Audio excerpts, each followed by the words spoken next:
37308. Will the clerk please read the ordinance by title? Ordinance 37308, amending the 2008 general fund operating budget by increasing estimated revenues for refuse collection fee by $45,000 and increasing the expenditure budget for pretrial services drug testing by $45,000 pursuant to the Toledo Municipal Court judgment entry of May 30th, 2008, authorizing estimated revenue, appropriation, and expenditure within the general fund, and declaring an emergency. Councilman McNamara. Thank you, President Sobczak. Mr. Mayor, welcome.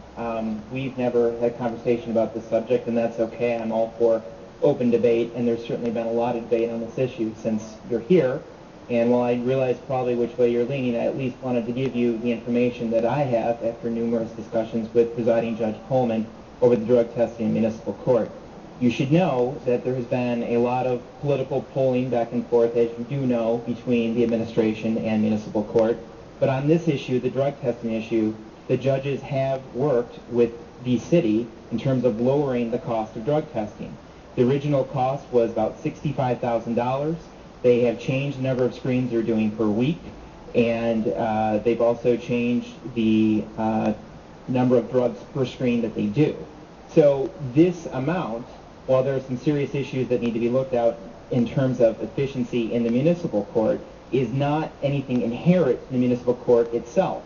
The drug testing is done by the third-party agency, pretrial services, and is strictly for this one service. Judges use the information when they commit sentencing, and they also use it when deciding whether or not to release a defendant on a supervised recognizance bond.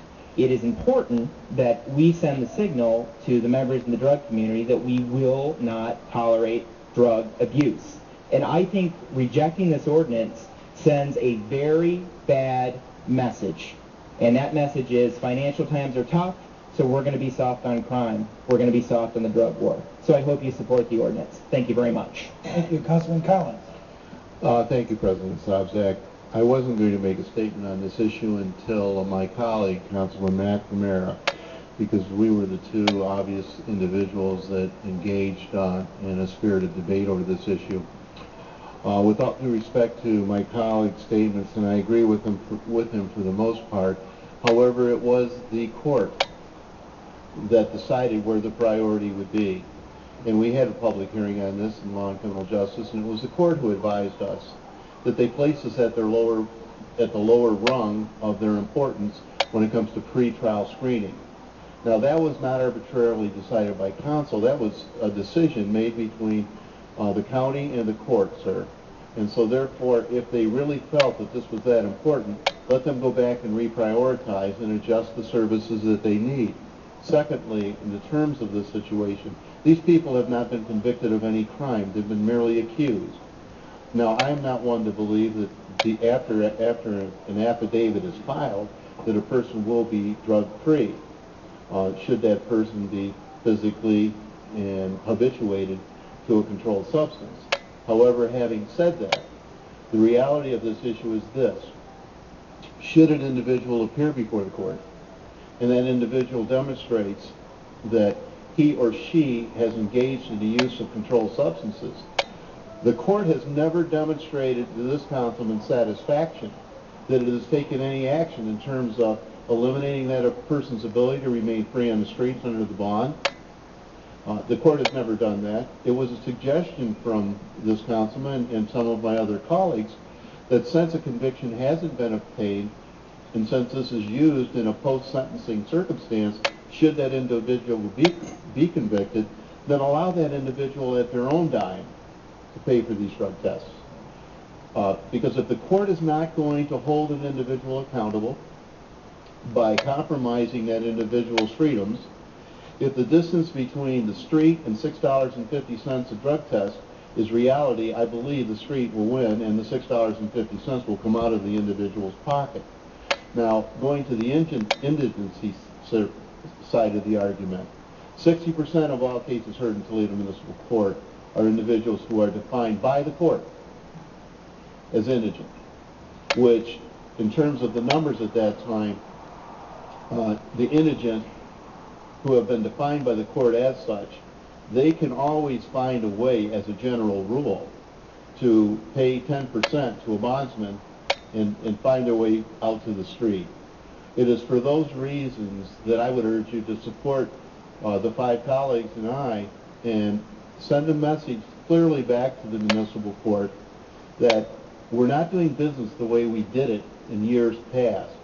Everybody has to prioritize, everybody has to look at what's going on in terms of the financial conditions of this city and adjust to it.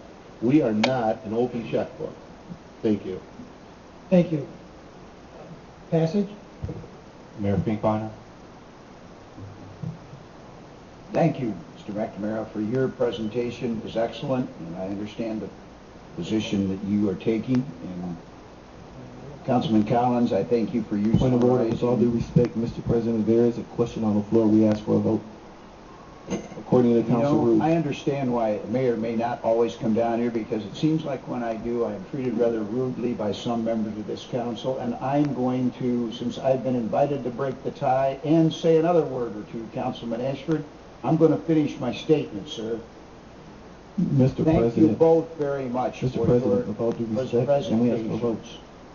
There are a lot of issues, but the most important single issue before Councilwoman Webb, going right around this table through me and ending up with Councilman McNamara on the far right, is this. We must, in every way, shape, or form, cut and balance the budget of the city of Toledo. That is the single highest priority in this building, and for that reason, I vote no on ordinance 37308. And I do have another word or two to say. Ordinance failed. Go ahead. The news, for those of you in the audience, and a few of you who may not know this, is outstanding. Because this council and the administration have shown discipline and good, prudent common sense for the first time in a long, long time. Both bond rating agencies in New York City raised the city of Toledo's bond credit rating. And you should applaud for that, ladies and gentlemen, because in these times that is remarkable. And I thank you guys. I thank you. It hasn't been easy. I thank you. For 2 years you've had to do nothing but listen to pretty much what we had today, a strong case made by each side, and then figure out, what can I should do. And that's why I do respect what you had to say, Councilman McNamara, as well as Councilman Collins.